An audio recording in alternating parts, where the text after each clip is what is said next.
Hi, everybody. Good morning. This is the Sprint 202 review for Migration Toolkit. This sprint ran from May 24th through June 11th.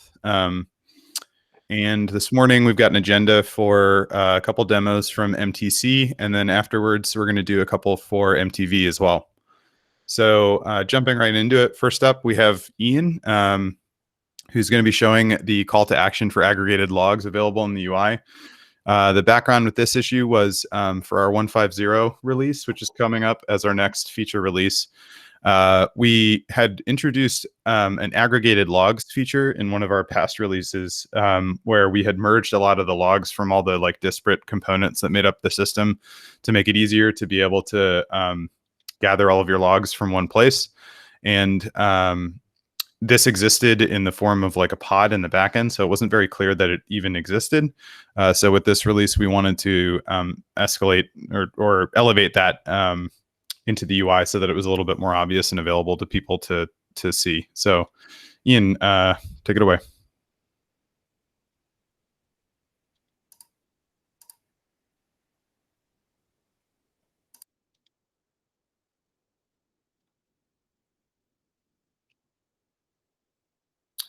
Thanks, Eric.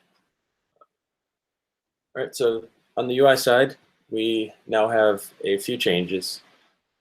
First of all, we can now make, as per Vince's mocks, we can now make any, or we can kick off any stage migrate or rollback operations from the migrations drill down page. So this is kind of nice if you, so you don't have to jump back up to the plans table view anytime you want to start one of these operations.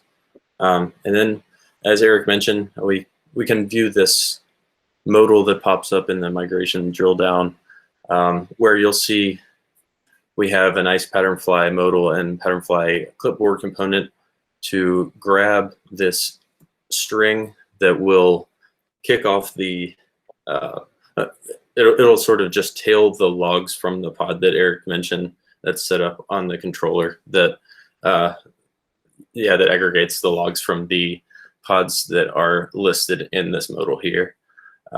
Unfortunately, on this machine, I just tried to test on my Mac. I have an older version of the CLI tools, so maybe this is a nice opportunity for us to take a look at maybe some text we can add to make sure we have, or the user has the right version of the CLI tools that supports this.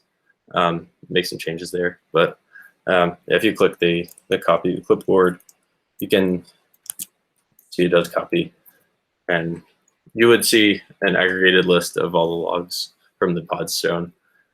Yeah, that's sort of it. And any questions? Ian, what's the sensitivity to the OCE tool? Yeah, so if you run that, what happens? Seeing a message here saying that only one selector is allowed. And I just did check to see which version, and I'm running a little bit of an older version of the command line tools. So yeah, that would maybe warrant a popover or with an info or some sort of info icon with a popover. I'm not sure if that's. Yeah, that's interesting. We'll take a look. I'm kind of surprised that they wouldn't allow both of those options, but maybe it's an older version of client tools. Okay. Yeah. So that's just one little slice of work from my sprint work, but yeah, that's it for that feature. Great. So next up, we have Alay, who's going to be showing some of the Crane 2 work. So we're starting to see some of the next generation MTC stuff. This is the discovery helper. So I haven't been really as closely tapped into the Crane 2 work that's going on. So maybe Alay, do you want to give us some background on this before you start your demo? Sure. Yeah. So in this demo, I'm going to show the export subcommand. Crane 2.0 is kind of an effort to compose a toolkit for users to backup and restore applications deployed on Cube for data protection and migration purposes. in this journey, it kind of opens the door for users to adopt GitOps practices if they so wish. So just going to talk a little bit about the first step, which is the export subcommand today.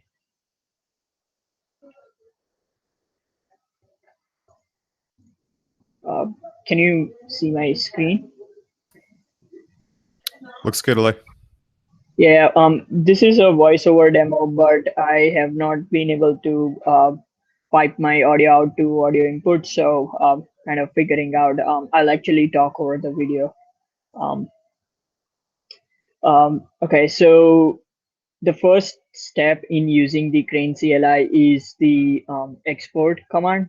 This command at a very high level um, dumps all the resources in your Kubernetes namespace into a local directory.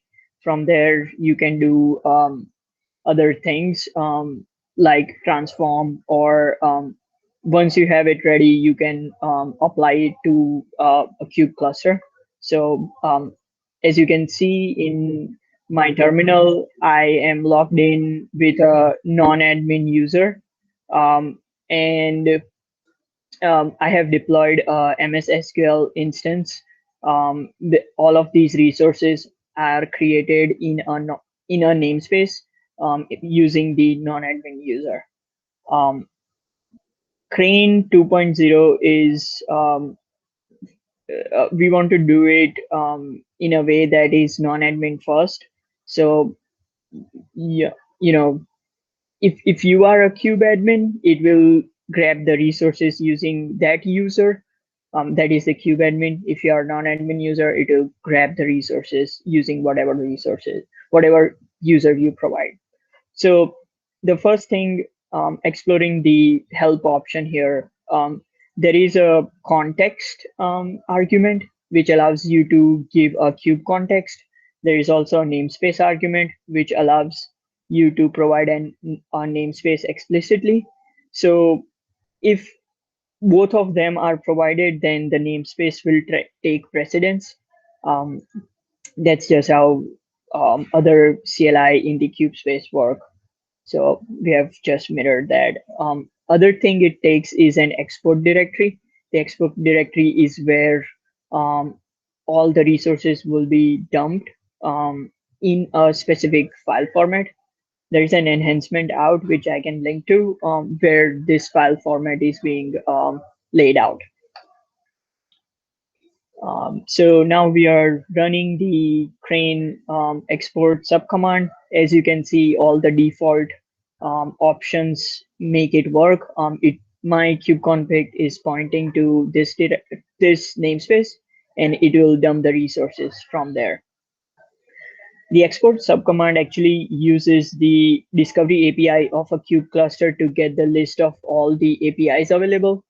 As you can see, it is now looping. It was looping through all the APIs and trying to get all the objects.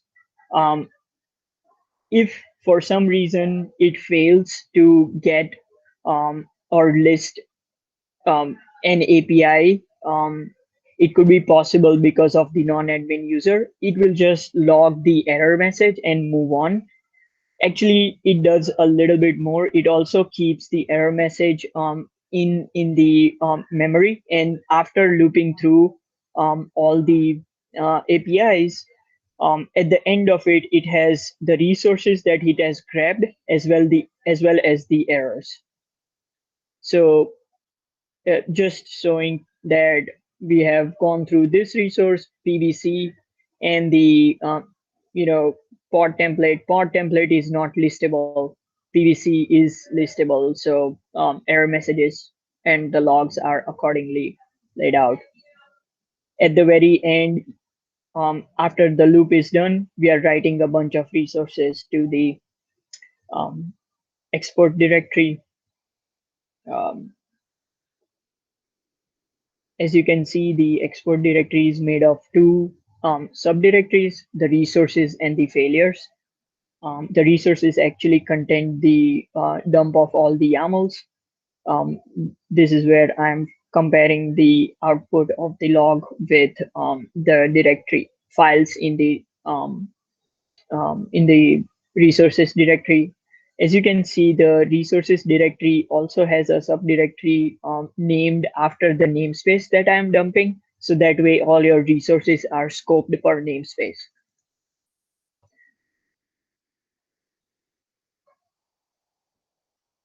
So this is the part where you can see all the resources in this namespace, routes, deployments, service accounts, pods.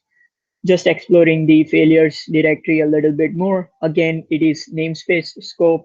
So in this namespace, these were all the APIs that errored out when getting the list. Um, as you can see, one of the common error is if the user does not have the access to a particular API. The reason why we are catching this error and dumping it here is that if there are odd errors which were not seen, the user expects that that API was not supposed to error out. They can always go into the um, failure of that API file and see what's happening. This is kind of one of the ways where we are trying to make it easy for the users to debug failures and being as transparent as possible. Hey, Um, Alay, what will this looks like from an Openshift console point of view? Where would that go then?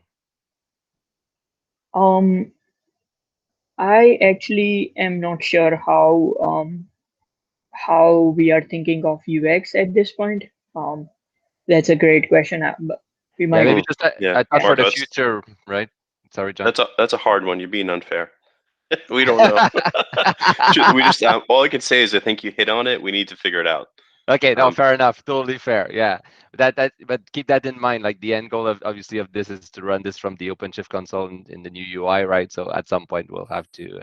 But the more we can, I think, embrace like what our OpenShift deal with these kind of thing instead of reinventing the wheel. To me, that would make sense. But yeah, just And the big takeaway I'd have from what Alay showed us is that Alay is grabbing all the important info. So that's the good thing, because generally, if we can't do something, we're generally stuck because info is not present. In this case, we're getting the important info captured. So it's kind of, as long as we're creative, we can figure out how to surface it. cool. Yep. So that's all of my demo. I have the voiceover recording where I do like community shout out at the end and all sort of good things. So it'll be good to get that out there. And the next step of this is the transform command. So once you have the directories or the YAML dump, you can then transform those YAMLs into the way you need it, and then apply it to the kube cluster. So those things are being worked on right now.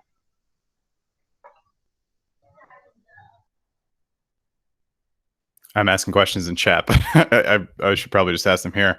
So I know that we had some aspirations to like carve out some of the modules and packages that were inside of Valero to publish them to like a library. And I think like Valero has like, that was the next step that Valero's interested in doing. And then we might be able to consume that and like use it to do this. Is this using Valero code or is this all fresh? This is using Valero core. Okay. The first effort the first POC we did was all fresh. This actually uses Valero library. So we have rendered that in. There are a That's couple awesome. of issues that we need to deal with. Those were not blocker issues. So we have it in code right now. I discussed with the Valero community last week on how to deal with those. I don't have an exact way out on when those will be solved, but like those are not blocking us at this point. So how did like was the code naturally organized so that it could be broken out, or did you have to do a lot of work to actually like break those interfaces and like publish it to its own consumable package? So it was organized in a way that it will give the API resources that we need. Although there was some baked in code like feature gates that were specific to Valero and how they use the shortcut expander. So those are the two outstanding issues the way we are thinking about it is that those issues don't hinder us in using it anyway. Those are like nice to haves. So we will put it in our long-term board as to eventually we'll make it work upstream and then pull it back in. Until then, we have just a hack around it that makes it work. So does this depend on your PR that you put against the fork that we want No. upstream? No. So so this is working with pure upstream. Your hack just makes it easier. So your PR just would make it easier. Yes. Got it. Very cool. I think more specifically, the hack would the fix for the bug would make it more usable by other libraries as well. It would make it more of a library that other people could use, not just for us. Yep. And Valero upstream is interested in coming up with a bunch of libraries that can be usable in their in-tree source code. So that was the guidance we got as to let's figure out a way so that this can be usable by everyone, and break it down in the interfaces. So that's along the line what Sean was saying, that both upstream and us are on the same page, and we just have to make it work.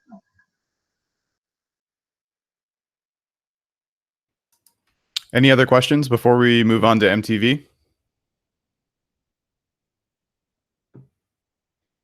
Okay.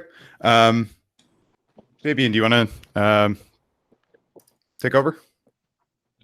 Yeah, thank you, Eric. So I'm not going to show my screen directly. I don't have much to show myself. The next one on the team is Mike with a demo of the migration from Rev to OpenShift using the UI. Mike, do you want to show us that? Sure, thanks, Fabien. So the plan was to show an end-to-end demo of the entire migration. We had some issues in the environment on Thursday, and then I was on PTO on Friday, so we're going to have to save that full demo for next time. But what I can show is the mock mode changes of what we've done in the UI to add support for Rev migrations. So I'll share my screen here. It'll probably be shorter than anticipated, but we do have all of this working in the back end, and we'll show it next time. So hold on one sec.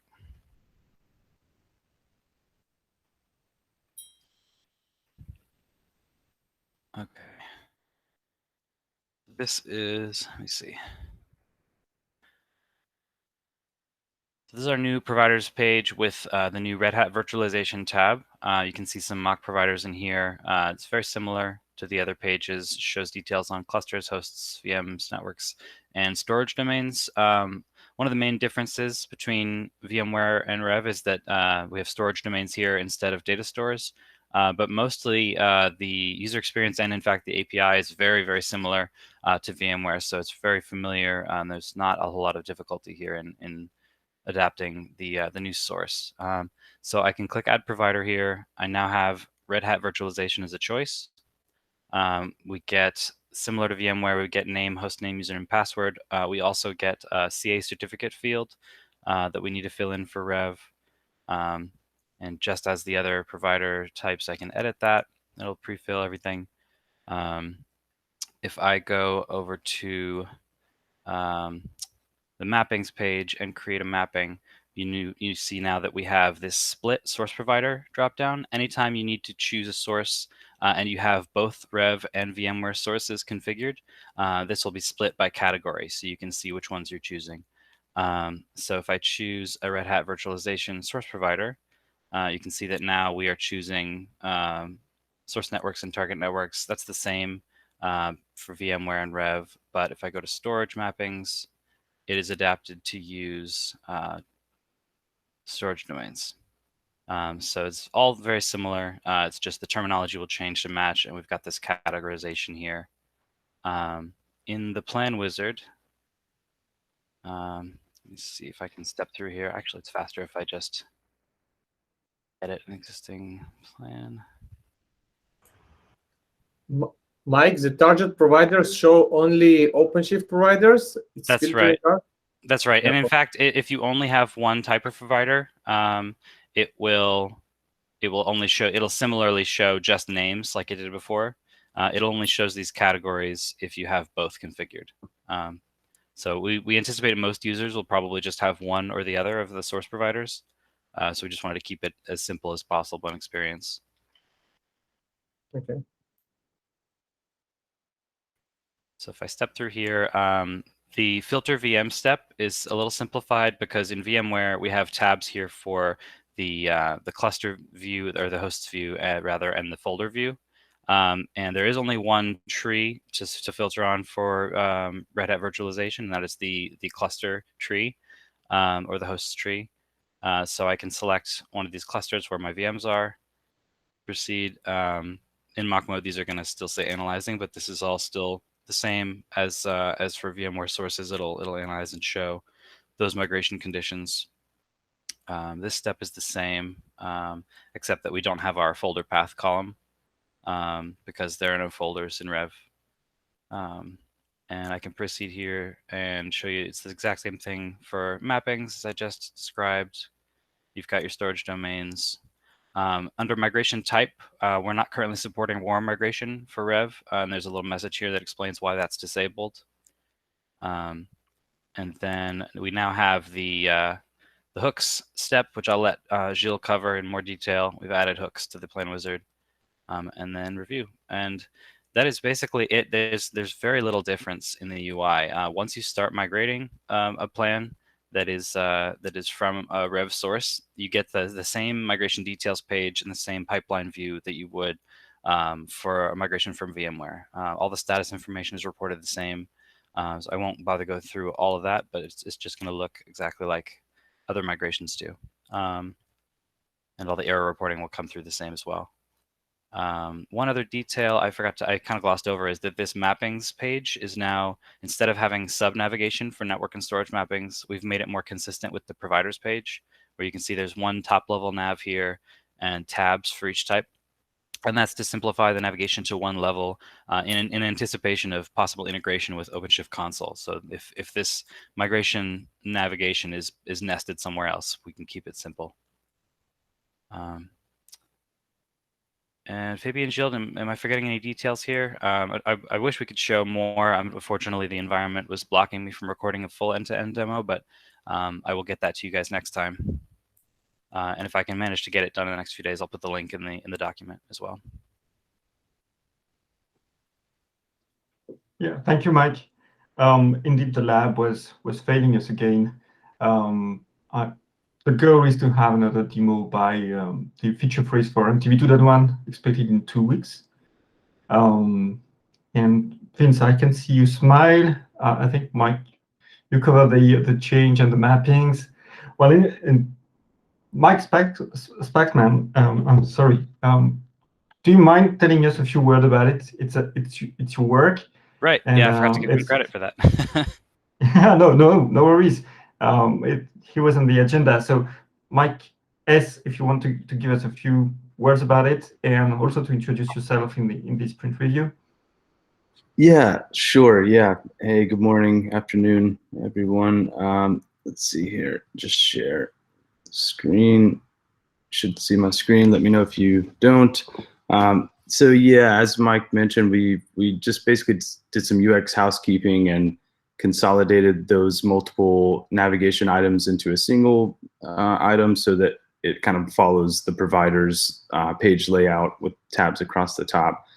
Another thing is that when you click create mapping, this dialog will now default to whatever you've selected, whatever mappings resource type that you selected. So save the user a little bit of time there. And then another, you'll notice we did some styling adjustments on these tables, various tables throughout the apps, where previously they would wrap multiple lines. So now you see they just truncate the table cell content and show the overflow in tooltip content. So yeah, tables are looking better. They're not perfect, but I think we've made some pretty good progress. in the overall styling. Also some other things like vertical alignment, just cleaning up some spacings of the various table elements. So that is pretty much it. Thank you, Mike. I'm really good to do that on my phone when I see that the screen adjusts itself for mobile. Great. Yeah. So thank you and welcome to the team. Thank you. For those who haven't met Mike Spaxman yet, he's going to be transitioning on to migration stuff, and Mike Turley is going to be transitioning off over the next probably month and a half or so. So you'll see more of Mike S and less of Mike T going forward. It'll still be a Yeah, mic. in any case, yeah, it's going to be UI Mike in any case. Any question for Mike's? Great work. Fabien, just a question. How or when are we planning to get it, like to play in the QE, maybe upstream version? Like what is the plan to get this feature of the Rev to us? So for upstream version, you can already use it. Okay. It's all you've seen is merged. It's just that our lab was failing and we found, I think, a few issues with the inventory. I don't know the status of them yet, but basically it was on Wednesday night. We found them. Well, night for me, afternoon for Mike and the other guys. But anyway, you can already start using it with Forklift. So the goal is to have, the downstream should be there in on the 24th. Super. Okay, so we'll start probably upstream just to play with it. Yeah. Okay. And if you find anything, as usual, just report it. We'll be happy to fix it. Sure. Any other question? Oh. Well, Gilles, do you want to show us the hooks?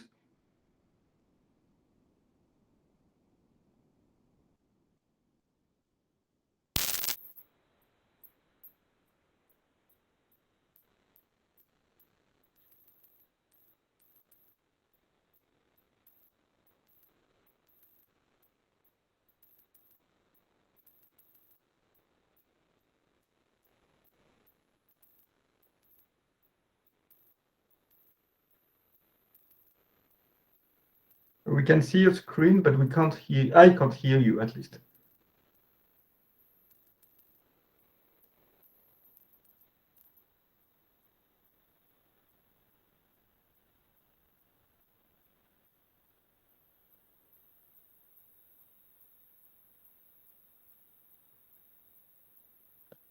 Yeah, we still can't hear you, Gilles.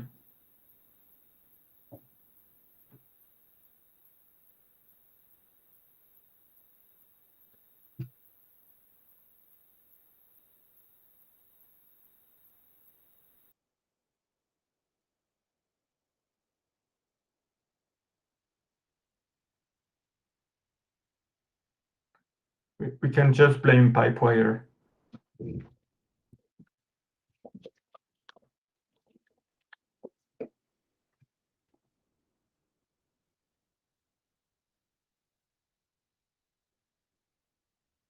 So, quickly in the meantime, for people used to MTC hooks. All right, sorry guys, can you hear me now? Yeah. Sounds good. Yes.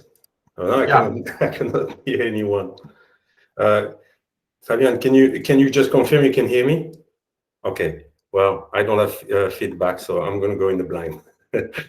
All right. Now sharing my screen.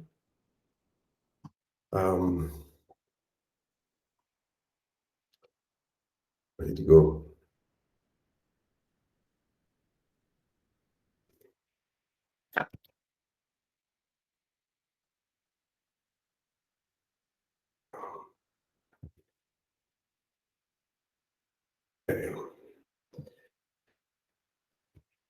Okay. Just checking if I can restore my.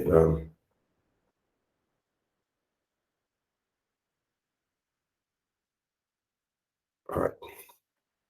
Okay, so today I'm showing the where we are with the migration hooks for the Forklift user interface. So we're going to create a migration plan as usual. So this is a pre-recorded demo, and there's the voice as well there, but I'm just talking over it. So and I need to maybe start it and move forward a little bit. So yeah, so we create a plan as a migration plan as usual, just entering the necessary field, the different source and target providers. You're going to use the default namespace here, and we're going to narrow down the VM we want to add to that migration plan. So here I'm just adding a couple of VMs so we can see how the hooks are attached to the list of the VM from the migration plan. Then we have just the network and storage mapping as usual. And here we will see the first case, which is the cold migration case, because it's slightly different for the hooks depending on the migration. Sorry, on the migration type. So so we can here add a pre-migration hook, which could be either be defined as a playbook or as a container image, which we can see here. I'm selecting so a post-migration hook and using a custom container image. So that's the two hooks we can have for current plan migration at the moment. And here from that model, we can change what we created. We can edit the current hook we just added and or delete them until it's valid. And so we can submit that to be created along the migration plan. So when we press next here, we can see the review. At the bottom, you have the hooks, the two migration post and pre steps, respectively playbook and container image. So I'm not validating here the plan because I'm showing the warm migration case. So the difference here is the hooks are defined as pre and post cut over. So when because it's a warm migration, so the hooks will be executed at the cutover, before the cutover, and at the end of that process. So finally, we can see that as well at the bottom here. So basically it's the same thing, but one is called cutover, the one is called migration. So after validation, hooks are added to the plan, and so we can review them, and we can also edit them, but I'm going to talk about that in a second.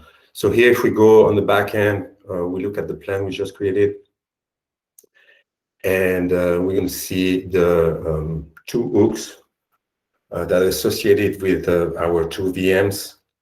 So we've got one set of hooks here, pre-post hooks, and the same one, but because they're attached to individually to each VM, we can see that structure here.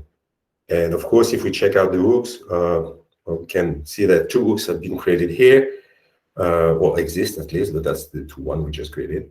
And then if we look in details, we can see that this hook is in container image 1, while the other one is going to show us the playbook as well, because that's the one we define. So that's the playbook content here. So that's yeah. So then we have deletion. So when we delete the plan, of course, as in cascading mode, all the objects attached to that migration plan should disappear. That's the owner reference in action. So here we deleted the plan. The two hooks are gone. So that works. And And that's about it for creation, deletion. What we don't see here is the edition. It was because at the time of recording that was not completely finished. But now we have that in the pipe, just waiting for final review from Mike. And so it's all working as well. So we can edit an existing plan with existing hooks or with no hooks. So we can add hooks, delete hooks, or change the definition of any existing hooks. So all the cases have been basically put in. So that's about it for me.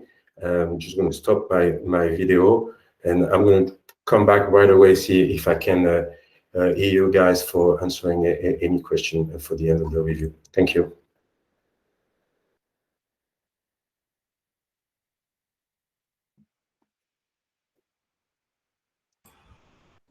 Thank you, Gilles. Any question for Gilles? Just prepare to write them down in the chat in case his audio is still broken.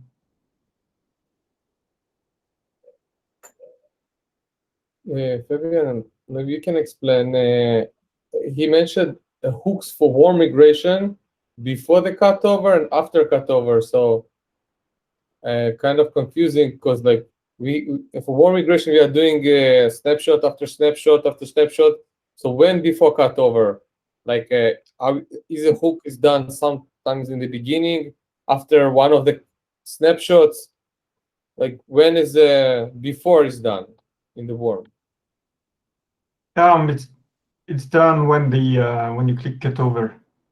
For me, I just need to verify that, but for me it's done when you click cutover. So that will extend the time. Yeah, but he said we have one when you click cutover and one before, like so.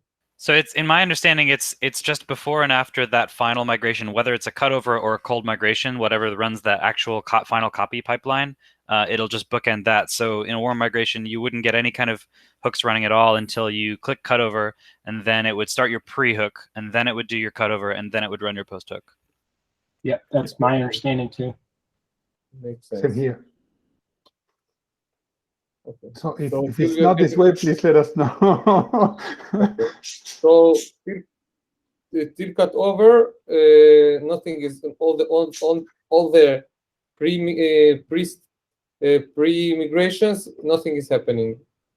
Yes, we don't touch the VM before the user says that cutover has come. The idea is you can cancel your migration at any time without changing the VM. And when you're ready, we run the playbook, we shut down the VM, finalize the transfer, start the VM, run the playbook. So, but you have to be aware though that in this case, the cutover time will be extended by the time to run the playbook. So if your playbook is super complex and takes an hour, you will have an hour of downtime added just by the playbook or by the hook, however it is run. So it might go against the goal of a short downtime if the hook is really long to run. Hi guys, I'm back. Can you hear me? Yes. And can you hear us? And I can hear you too. Well, that was a weird one. Never seen that one before. And then my keyboard was not responding anymore. I had to log out anyway. So there was only one question so far about the hook, the pre-cutover and post-cutover, what it meant exactly from a pipeline point of view. So we explained that the pre-cutover is happening when the user clicks on cutover. And actually, the question is interesting because I think there's some confusion about the naming there. It's not really happening before the cutover, but during the cutover phase, at the beginning and at the end of the cutover. So it's like pre-downtime and post-downtime. I think there had been a lot of discussion about that. I was involved in one of them. If you like, you can ask Vince. I'm not sure he wants to open that kind of worm again. But It took us a month to come up with the term cutover. So if we want to change, I'm not changing cutover, but we can change how this. I think we could probably just add a simple sentence in that hook creation modal that says, "Hey, if you're choosing pre-cutover, it's going to run at this time," or whatever. Yeah, I don't know. We could do something like that.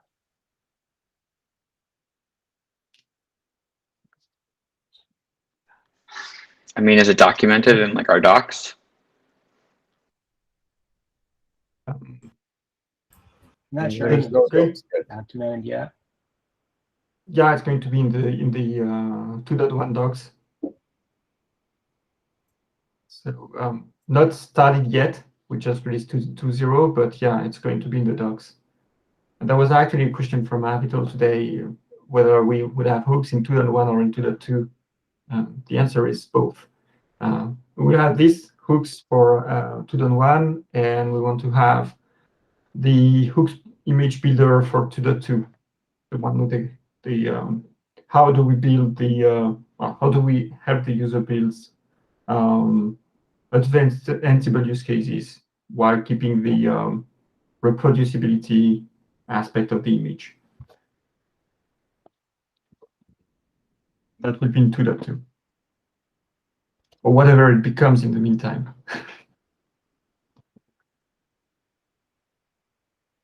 2.2. Any other question for today?